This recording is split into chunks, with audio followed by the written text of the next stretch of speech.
Welcome to Bobby Owsinski's Inner Circle. I'm Bobby Owsinski, and this is a show all about music, music production, and the music business.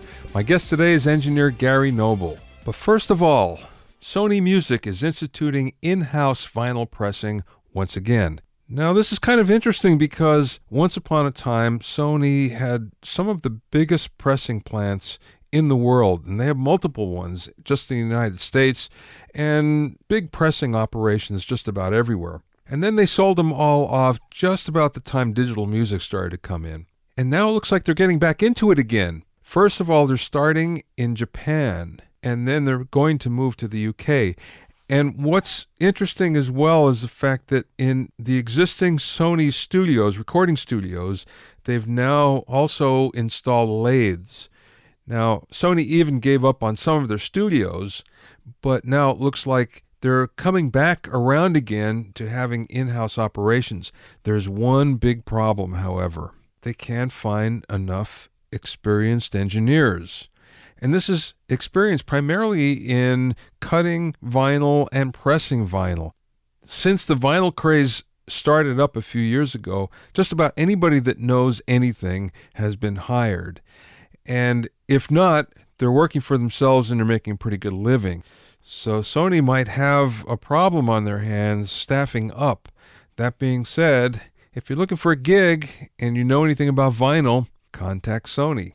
If you have any questions or comments, you can send them to questions@bobbyownercircle.com. If you want to learn more about the basics of mixing, sign up for my 4-week Music Mixing Primer webinar course. Go to mixingprimer.com to learn more.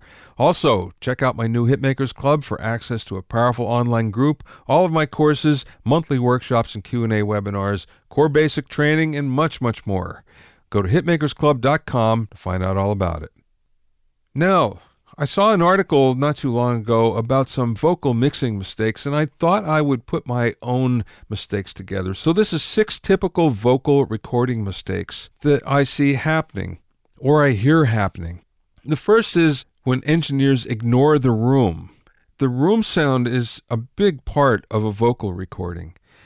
And most of the time, you don't want a big room sound, and that's why you always see baffles around the vocalist. And what they're trying to do is take all of that big room sound and make it into a smaller, more manageable sounding room.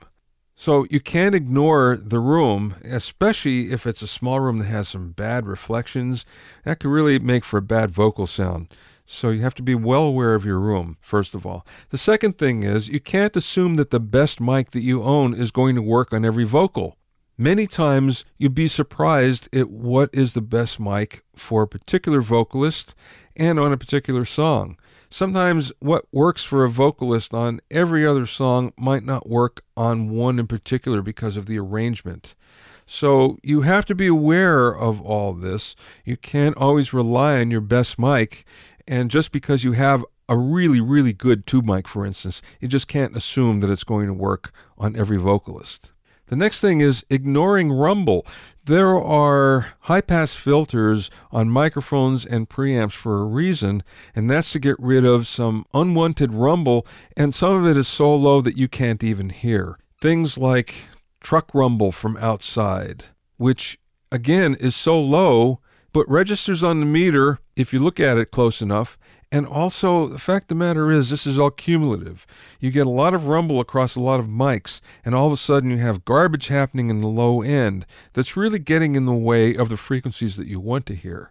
So if you have a high-pass filter, there's a reason why it's there, and you might want to use it. The next thing is using lots of processing while you're recording. This usually isn't a good idea unless you have a lot of experience and you're absolutely positively sure you want that processing on and you're not going to change anything later. Now, this goes for compression, it goes for EQ, it goes for any effects. I'm always surprised when I go in and I see someone with a template that has 6 different plugins across the vocal, and then they're wondering why the vocal doesn't sound good and they're struggling to actually make it work. Well, the first thing is bypass all those, record it flat, and then do your processing later, except if you have so much experience that you know exactly what you're going for. That's about the only time to use processing. Another mistake is not spending enough time on Q-Mix. The cue mix is ultra important in order to get the best performance out of a vocalist. They have to feel comfortable at what they're hearing. That includes them hearing the balance that they really want, as well as the ambience that they want, which might mean a touch of echo, it might mean a touch of reverb. Whatever it is, you have to spend enough time in order to make the vocalist particularly happy, because that's the best way to get a really good vocal performance. And the last thing is not waiting for the vocalist to warm up. Many times what we like to do is we like to get early takes because sometimes there's just a magic in them. And while I agree with that, and occasionally you can get lucky, most vocalists would prefer to open up and have their voice at the peak before they started to do a lot of takes. So it's a good idea if they can warm up and have lots of time to get very comfortable and feel that their voice is where they want it to be before you start recording seriously. Now, of course, sometimes you get really lucky, and on a first run through you get something magic that you just can't beat later on, but usually that's not the case. So those are 6 typical vocal mistakes that I see quite often in recording, that if you just take a little bit of time, you'll find that your vocal and your vocal performance will be a lot better.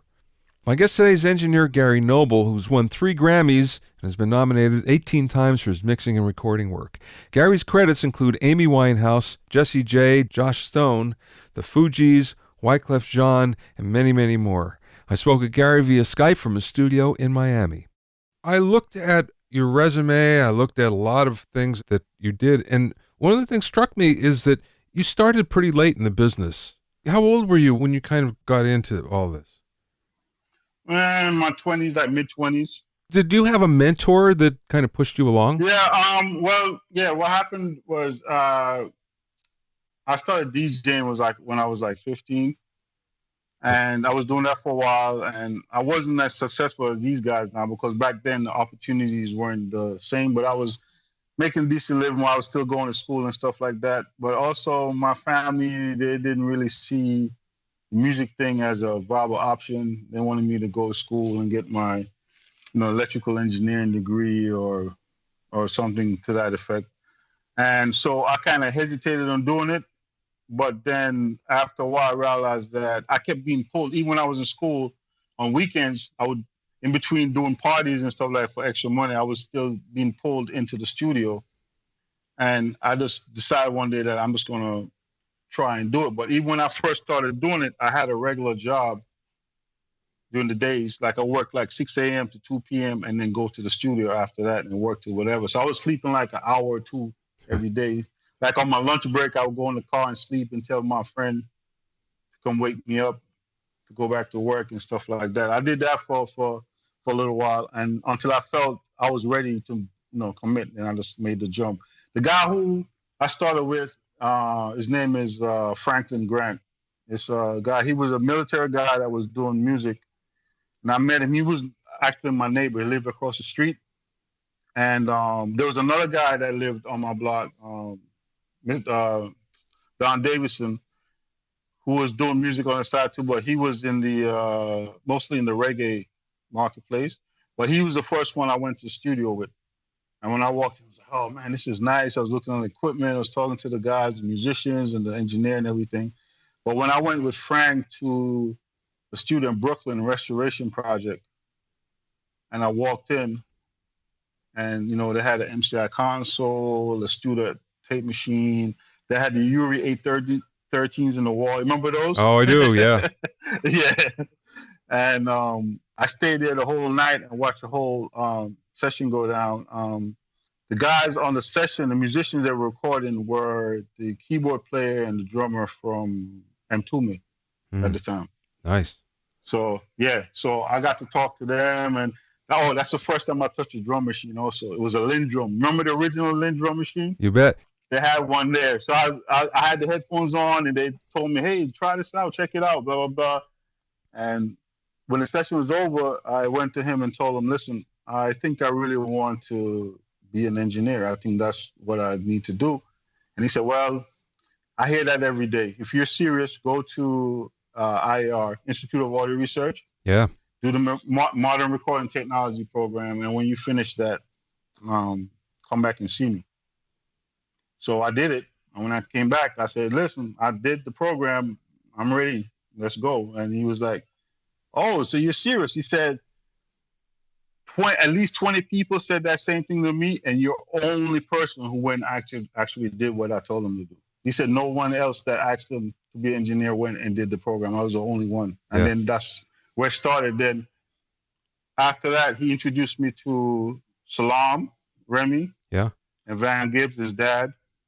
This was in like 89. Yeah, I met them in 89, December of 89, and then the rest is history. And that's how I started working with them from then on, and then I just been doing a lot of stuff since then. So yeah, I was a late starter. I hesitated. Even before I went into an official studio, I had a semi-home studio in my basement with a Revox, reel-to-reel with cell sync, so I could record on one channel and overdub on the channel. Dual cassette decks. Had a MXR delay machine with up to 3 seconds of sampling, so I could loop stuff. And I was like experimenting and stuff, trying different things, using stuff that we used on the sound system. I knew what, we had the delay box. I forgot the name of it. You know the one? It's green and silver. It uses tapes. You have to buy the tape cartridge and put the Space Echo. The Roland Space Echo. I had that. We had access to all that stuff. So I was experimenting with stuff already, but I wanted to get like officially training. Like I wanted to learn the proper way, because I would listen to records when I was a DJ. And I could pick a record up, look at the label, and already know what the texture, the sonics of the sound would be, because the labels, they had a consistent sound because they use a lot of this. They use the same mastering guy. And a lot of times the engineer is the same mixing engineer, and they had a certain texture. So like Columbia sounded different from Atlantic. Sugar Hill sounded a certain way. Like they all had different sounds, and I always listen to like, how did they get the drums like that? How did they get the bass? Listen to the vocals on that record. I want to know how they did that. So that's how I got into it. Like I was always into sonics. I got into trouble with my dad when I was 5 years old because he came home early from work and caught me playing with his stereo system. And he always told me hands off. Like he didn't want anybody touching the system. I knew how to clean the records. I knew how to put them on. I knew how to put the needle on without scratching. I knew how to adjust the levels. I knew that if I turned the balance left and right, I could hear, oh, it goes to that speaker, go to speaker. The treble does this, the bass does that. So I was always like into sound, but I wasn't sure what I wanted to do. I took piano lessons for 1 semester in high school and stuff like that, because just to figure out how the musical notes work and stuff like that. But I've always been drawn to like the sonics for some reason. Okay. I listen to stuff like, why is this stuff, why does the transistor radio sound like that and the home stereo sound like that? Why does this car stereo sound like that? I always was into that. And how do they get it to sound, even though I'm listening on transistor radio, it still feels good, just as if I was listening on my home stereo, even though the frequency response is limited. So I was always drawn to stuff like that. Even when I was watching TV and watching movies, I'm listening to the sounds that they use that's in the background, like to build tension in the scene and all that stuff. And I was always like drawn to stuff like that. And that's how I got into engineering. Yeah, you really didn't start that late then. I mean, if you're into that. Nah, I didn't. It started right. The official start time was late, but the unofficial start time started really, really early. Yeah. I just wasn't sure what path I was going to take. Yeah, I hear you. And even when I was going to IR, I did internship at a mastering lab because I wanted to see how stuff was mastered, how they edited the tape, the half inches, how they do it, how the cassettes were put together, all that stuff. I got to see firsthand how the stuff was doing, how to operate the lathe and all that stuff. I really got to see that. But then I'm glad that I learned that. But what I also got from that was that I realized that I didn't want to work in the mastering lab. I wanted to work in the studio where I can be a part of the creation process. Like I really get off and working with musicians and the artists and live stuff and all that stuff. And I do enjoy working with electronic stuff also. And it kind of working with Salam, it was and his team was a great experience for me because I got to merge the two things together, the DJ aspect and the live aspect. I got to merge it because he does a lot of stuff that's combining program material with live material.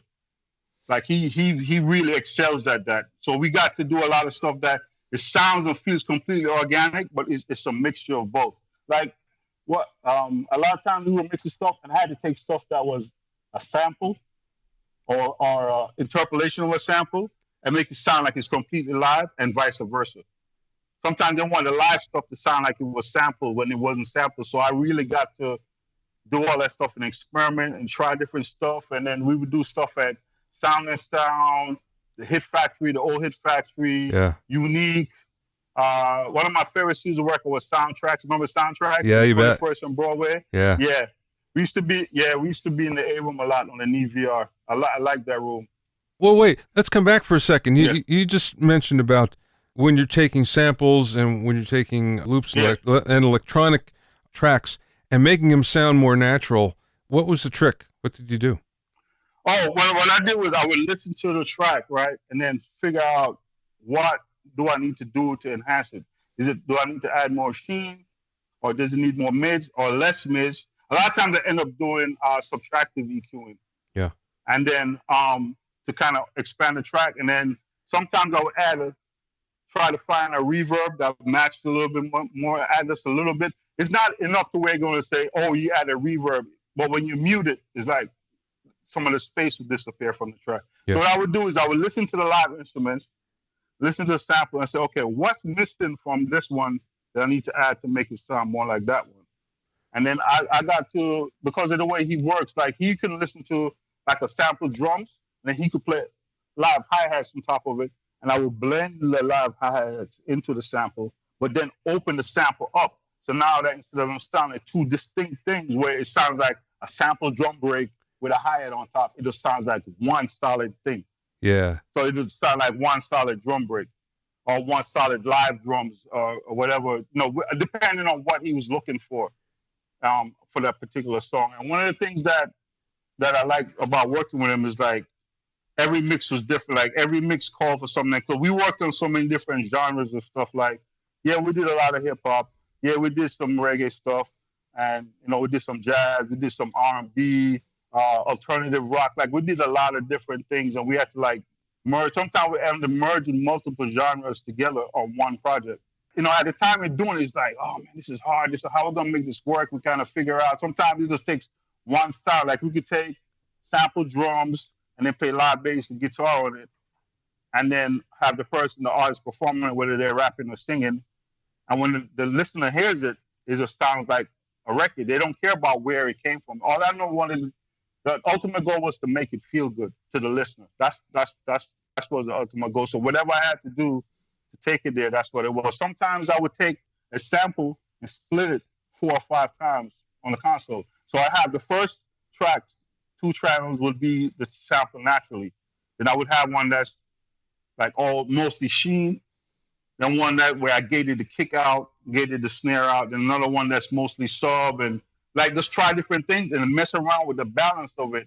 And then have all of those bust to another 2 tracks that I would have at the end of the board that would get the overall compression and EQ stuff. But then I had to mess with the balance of it till we got the feel that he was looking for the record. So a lot of it was about balancing, but then I would use EQ and compression to enhance the sample if needed. Yeah, I get it. Okay, so you come from the days where you were in analog and you're mixing on a console. Yeah, I learned. Yeah, when I learned it was all analog.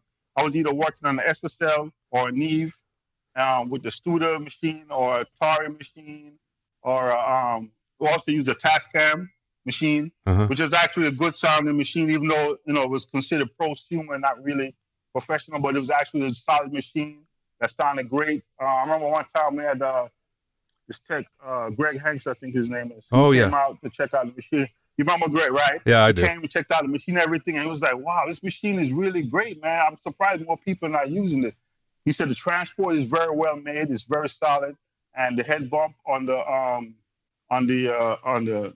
response on it, the head bump on the heads was very similar to the Studer, he said. The old Studer. Yeah. So it sounded good. They also had a board that we used. Salam had them install Uptown automation in it. And we actually mixed Fuji Law. We actually mixed Fuji Law on a Tascam console, not an SSL. Wow. Yeah. Who would have thought? Well, Yeah. okay. So you started on a real console, and Right. I suppose now you're more in the box, right? Yes. Yes, a lot. I mix in the box a lot now. I do a lot of stuff in the box, and I'll admit that when I first tried to make the transition, it was not an easy transition for me.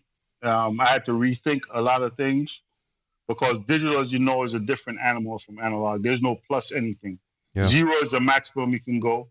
And one of the first things I did was I spoke to a couple of mastering engineers because they were at the forefront of the whole digital thing. Like I would go to mastering sessions, and I'll see these really expensive converters and like the Weiss EQ and all this other stuff that was digital. And I would talk to them, and they told me, oh, you have to watch your levels, like 0 dB analog is -18, or depending on what you converted, but like the standard is like -18 or -20. So I had to learn all that stuff. And basically, what I did, Bobby, was I went out and bought Pro Tools LE. Yeah. With a Digio One. Before that, I had an Audio Media card. I was messing around with Sound Designer. Remember Sound Designer? Yeah, you bet. Yeah, I used to mess around with that, whatever. But I was just messing around trying to see what it could do, doing edits and stuff like that. I wasn't really taking it seriously until I saw that Pro Tools was now like becoming a staple in all the studios. And in the beginning, I didn't like Pro Tools. I would just use it like a tape machine. I would just feed it in the console, do my mix, and record the half inch and that, whatever. But then I saw more and more people starting to do stuff in the box. I said, you know what? I think that this is where it's heading, and I need to learn this if I'm going to stay viable in the industry. So I bought Pro Tools LE, and I stayed home for 3 days. I didn't do nothing else but that. I had a manual in my lap, and I taught myself how to use Pro Tools. Wow. And at the end of the 3 days, I wasn't a master at it, but I knew enough where I could actually sit in a session and record and edit somebody. Yeah. So that's how I did, and that's how it started. And then after that, I decided, okay, I still wasn't crazy about the sound of it. I still would only mix. I would record in it, but I would only mix on a console. But then when Pro Tools HD came out, the sound improved by tenfold. And I was like, you know what? I think it's getting close now to the point where I can actually use it. I actually mix in the box. So I said, okay, I'm going to try a mix. So a session that I had, I instead of feeding the console, I mixed it in the box. And I'm going to admit to you now, like I've told other people before, that first mix, you cannot find it because I deleted it. The hard drive got thrown in the fire. It was one of the worst mixes I ever done in my life because I was just getting the hang. I didn't really, understand the whole mixing in the box thing yet. I was just getting the hang of it. So the mix was nowhere close to where I would like it to be, but I kept at it. Yeah. I kept at it to the point now where I have it now where I can mix in the box, no problem. And you swear I mixed it on an SSL because I know what it's supposed to sound like on the SSL, and I figured out how to get that sound in the box. Well, and the plugins now are such high quality that you can basically do that. My if I have my choice, if budget and schedule allows, I would still do the hybrid thing where I have the session in Pro Tools and I do a lot of tricks and automation and all that stuff, but I have it going through the console. But a lot of times I don't have that option. So I've learned how to make it sound great mixing the box. And right now I'm using Pro Tools, I use Logic, and I use Studio One, Persona Studio One. Great piece of software, I like it. And I'm in the process of learning Ableton because a lot of producers use Ableton now. Yeah. So I'm an old school analog guy, but I'm also intrigued by all these new technologies and all these new tools and stuff that's coming out, and these new sounds and textures that they're getting from them. You just mentioned 3 digital audio workstations packages there. Yeah. Which is your preference? All right, preference. Pro Tools, I would say I use like 80% of the time because most of my clients, that's what they use. Yeah. And then I would say I use Logic 10% and Studio One 10%. Now, Studio One. I would say that But Studio One to me sounds great. I like the workflow, how easy it is to add stuff, the way it's set up. Even like, like when Pro Tools, a lot of times you go to look for a plugin, you have to scroll down the whole list. Yeah. In Studio One, you go to it, you just put the name of the plugin in the search thing, and it just pulls it right up for you. You don't even have to go scrolling to it and all that stuff. If you want to add an aux, you just select the tracks. Like if I say, okay, I have 20 tracks of backgrounds, I need to create a group master for them and blah, blah, blah. I just select the tracks and just say create aux, and it just does all around and everything for you. You don't even have to do it. No, that's nice. It automatically sets up yeah. And editing in it is really nice. It just works really well. And I use it in conjunction with their fader port 8. Yeah. That gives you 8 faders and transport controls and all these other things. And I just find myself working much more efficiently now with that. And I also use the soft tube console one. Ah, yeah. Which is, yeah. So I adapted that. And all this happened this year. Before that, I was always doing everything with the keyboard and trackball. And this year, I just adapted that because I wanted I use the D command, I've used the icon and all that stuff, but all that stuff is Pro Tools centric. I wanted a control surface that I could use with multiple DAWs. Yeah. And when they came out with this, they sent one to me and to try it out and stuff. And I tried it and I was like, oh man, this is great. It's small, I could throw it in my backpack. It's portable. It's 8. Yeah, people's like, but it's only 8 faders. I don't need more than 8 faders at a time. Yeah, right. I mean, yeah. And you could go in banks. You could move over a single time. You could go in banks. You could select the track in Studio One, and it'll show up there. And it has, I could add markers. I could turn the click on and off. Like it has all these functions. I could add markers just by clicking a button. It's like it's made my workflow way more efficient. I find my mixes come together much faster now because I'm able to be more hands-on. You talked before about when you first started mixing in the box. And then you came to a point where you felt that what you were doing in the box was as good as what you could do on a console. Right. What was that point? What did you find out? Was there an aha moment that you went, oh, that's what I got to do? Okay. Yeah. It was the aha moment. Is 2 things happened. One is I started realizing that the levels of not just on the master, but of the individual tracks were very important.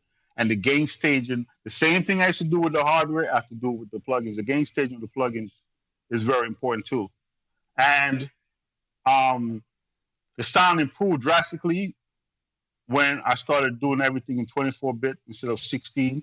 Yeah. That was a big thing. And now a lot of my work is done in 24-bit 96 or 32-bit 96. Yeah. I really, especially when I'm working with like live strings and brass sections and stuff like that. To me, the upper frequency response, like the air and the space and stuff, is just much more, it just comes across much better to me. I've done stuff that's in 44 or 48 that sounds great too, but it was well recorded by the producer or the recording engineer. And it all depends on the converter because I've used like my personal converters. I use a metric halo. Oh yeah. I have them too. I have a metric halo, right? And then I also have a Apollo Twin. Called one of the Mark IIs. I do too. Yeah.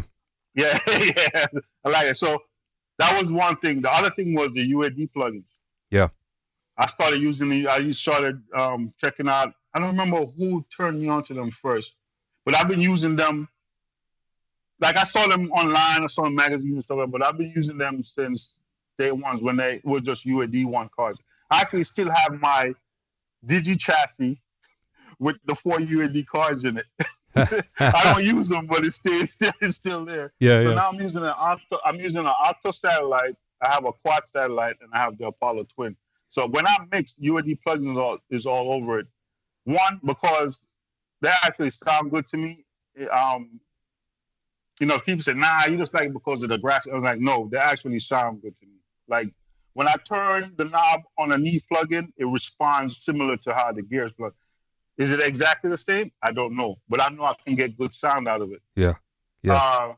I'm gonna give you another story real soon after that. Yeah. So I started using that, and using them was easy for me because the interface of it was similar to the gear that I was used to using. So it made the transition easier for me. So that's one of the things that helped. One thing I had to learn though, when I first started using them, I would try to like kind of match settings of the hardware, and it never sounded the same. And I was like, this doesn't make sense. But what I figured out, Bob, is that if I just don't pay attention to the settings and just turn the knob, even if at the beginning I used to close my eyes all the time, just turn the knob till I get the sound that I wanted. I found that I could achieve the same sound. The knobs might look crazy, like, wait a minute, what? This is turned this way, that way, but I got the same sound. And the way I figured it out was I did a test. I was at Circle Studios one day, was doing some stuff. I think it was Amy's first album we were working on Frank. Yeah. And I ran some sounds through it. So I had the hardware needs. We had a portable rack with 8 channels of 1077s, right? Yeah. And then I had the 1073 UAD plugins. So I ran some sounds through it. And I think I started with the drums. I think it was the drums I was doing. And what I did was I had the drums on the track. So I duplicated the drum tracks and I had them going through the hardware, and then I had them going through the plugin, and I had it on the console where I could switch between them easily. And I just kept adjusting the plugin till when I switched, the people in the room, like Salam and other people in the room, they could be able to tell which one was which. And that's when I realized that don't worry about if it's +3 at 100 hertz. Don't worry about that. Just turn the knob till you get the sound what you like. And when that aha moment happened, that's when all the digital stuff that I was doing in the box, that's when it started sounding good. Yeah. Then I no longer cared about the knob, about what the settings were and all that stuff. I just used my ears just like I used to with the analog stuff. But the thing about the allure of the digital is that, and I tell a lot of upcoming engineers and producers the same thing, because I was caught by that, is that when we mix in a box, we tend to use our eyes more than our ears. Yeah. So, I say it, I know it sounds corny, but I say it all the time to them. Listen, remember, mix with your ears, not your eyes. Don't look at the waveform and look at the plugin and say, well, if I turn it to this, it's supposed to sound. No, don't do that. Just turn it to when you get the snare cracking the way you want it, then you stop. And then you go on to the next thing.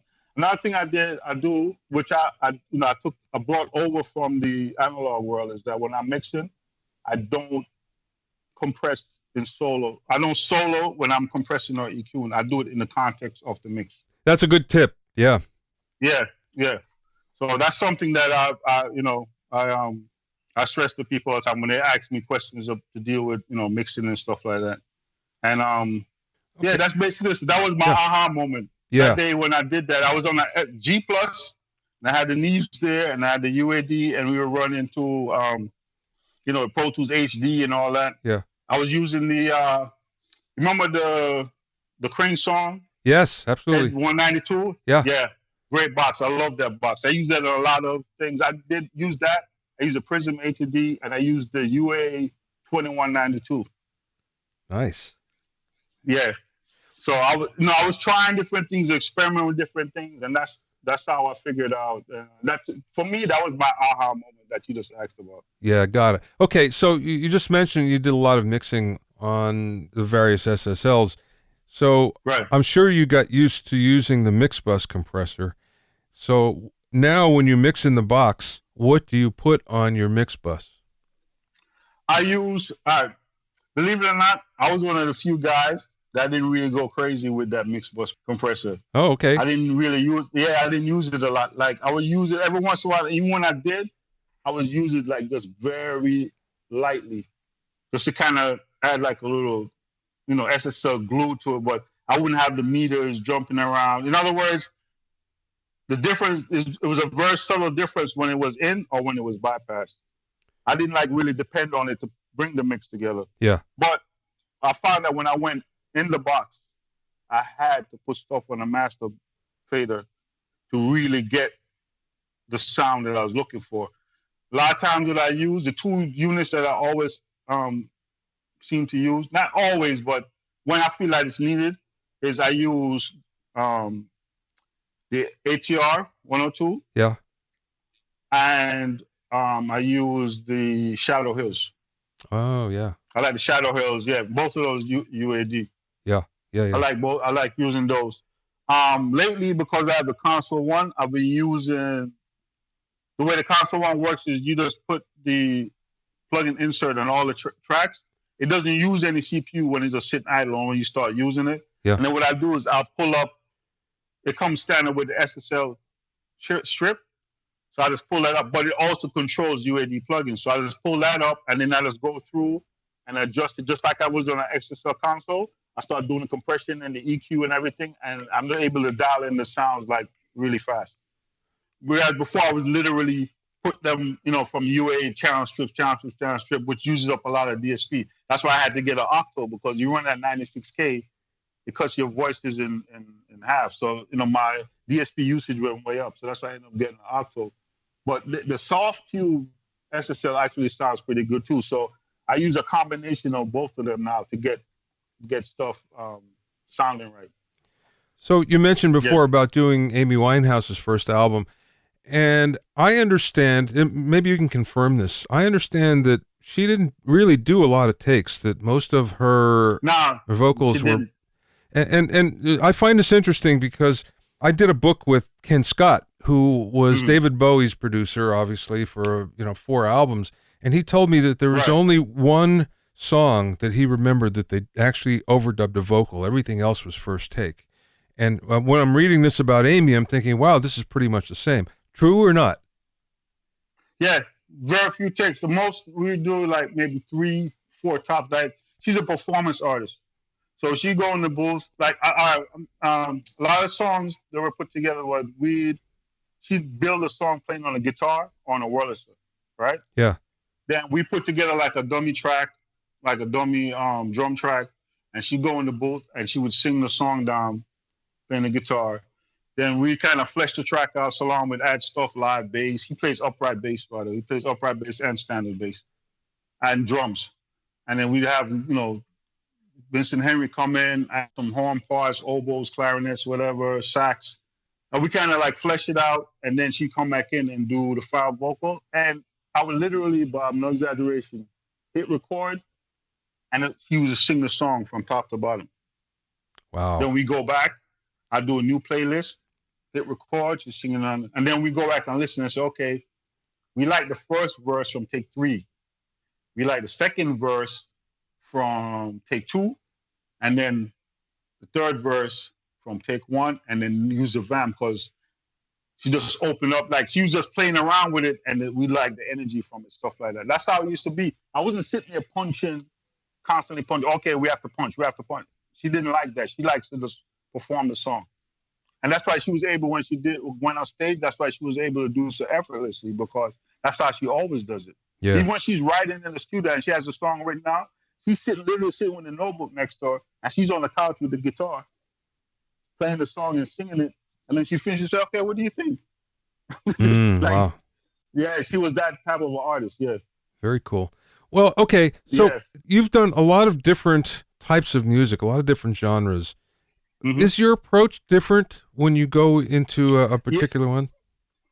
Yes. Well, my overall approach is always the same. I always try to talk to the artist and producer, if necessary, find out what their concept and vision is for the song, and listen to it. And then, depending on the genre that it's in, I would approach, like, of course, if I'm doing something that's hip-hop, it's going to be very drum-centric. So the drums, what I do is I have, focus on the drum, getting the drums as big as possible, but leaving space for the vocals and the other instrumentation. And then while I'm doing the drums, I would keep putting the vocal up, especially the lead. If it's a rap single, I keep putting the lead up just to see how it goes against the drums, and then I'll do that. If I'm doing like a R&B, alternative rock, or like soft pop record, whatever, a lot of times I start with the vocals first. It all depends on what I'm feeling from the song. Yeah. Like if I feel like the vocal is needs the most work, or I feel like the vocal is the definitive center of this track, no matter what the track is doing, but that's what I make that the focal point. Yeah. And then I start from there and then build everything around it. So that, that's what I do. I kind of listen to it based on the concept that they have, based on the genre that it is, and then based on what I'm feeling the track, what it's saying to me. And then I have to think, okay, they said they want to do this. What do I need to do? Do I need to bring the guitars out? I need to scoop them out. Do I need to put them in the back? Like, based on what they're trying to what they were trying to say with the song. So that's how I approach it. Are you only mixing these days, or you're recording too?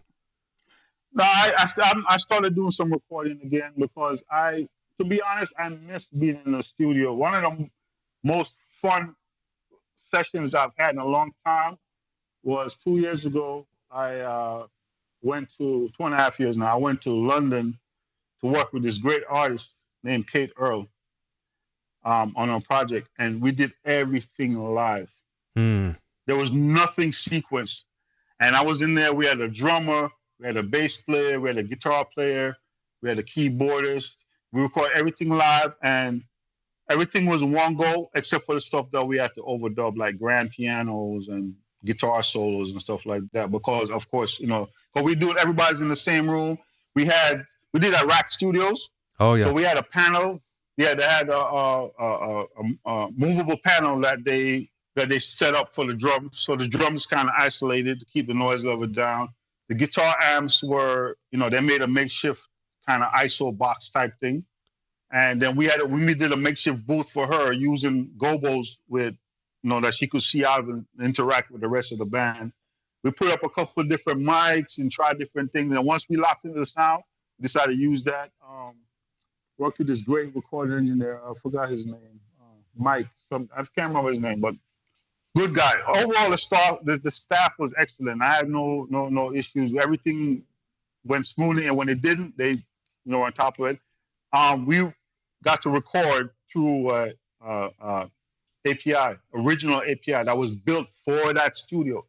The studio belongs to Mickey Post. You remember Mickey Post? Right. Mickey Most. Yeah. Mickey Most, sorry. Yes. Yeah. Sorry, my bad. Yeah, I'm horrible with names. Yeah. Excuse me. Yeah. So he was there. His son actually lent us his actual guitar to use on one of the songs. Wow. I took a bit, yeah. Mickey Most he's a legend. Yeah, exactly. So and they have another room to the VR, but we didn't get to work in it. Then we did one session. We did a horn session in there, but I didn't get to mix anything in there. And I didn't get to mix at the studio. I actually brought all the tracks back with me to Miami and mixed it here. Yeah. But we captured all the sounds there, and everything was live. The only time we used the click was just for the intro, like 1, 2, 3, 4, and then the band would start, and they just let it go live. So when I was mixing, I was setting all the delays and pre-delays for the reverb and all the stuff I was doing by ear. Yeah. I was just listening to it, just like the old days, and just tap it in. And that's how I was setting it. And Chad Blake also mixed some of the stuff on the album, and he said the recordings were great. He didn't have any issues with it. It's so much fun to do a session like that where everything is live and all the musicians are in the room. Yeah, it is, and we're talking and the collaboration. I mixed that, and we're discussing music. They were all about the music, and it was a group of young guys, but they were very talented. I mean, I was really surprised. They were young, but their musical sensibilities were very mature. Yeah. Their approach to it was very mature. Sure. Yeah. Okay, Gary, last question. What's the best piece of business advice that maybe you received from somebody or you learned by yourself along the way? Best piece of business advice. A good question. Because things have changed a lot, as you know. Yeah. Best piece of business advice I could give is, if you really want to do it, go for it. But here's the thing. Whether you go to Full Sail or SAE, whatever school you go to, when you graduate, be prepared to still be an intern, even though you have the basic knowledge to work in a studio. Because I've met a couple of people over the years that went to school, and when they decided that I graduated school, blah blah blah, I know Pro Tools and this and that, blah blah blah, and they expect to come to the studio and sit in the engineer's chair and to start running the session. And I'm like, okay, you know more than the average guy walking off the street, but you still need to learn how to operate in a professional environment, and most of all, how to communicate and interact with clients. Because I mean, obviously, I haven't been to school in years, but I think that aspect of it is something that it's a hands-on type of thing. So unless you're interning in a studio while you're going to school, that part of it needs to be, worked on. Needs to, because it's you're dealing with different people, different personalities, different situations, and you have to remain like very flexible. That's one of the things that I learned over the years, is that you have to be like very flexible as an individual and very flexible as an engineer. If you're working and a piece of gear stops working, something happens, you can't get upset in front of the client. It makes you look bad. It makes the studio look bad. What you have to do is say, listen, we're having a technical issue.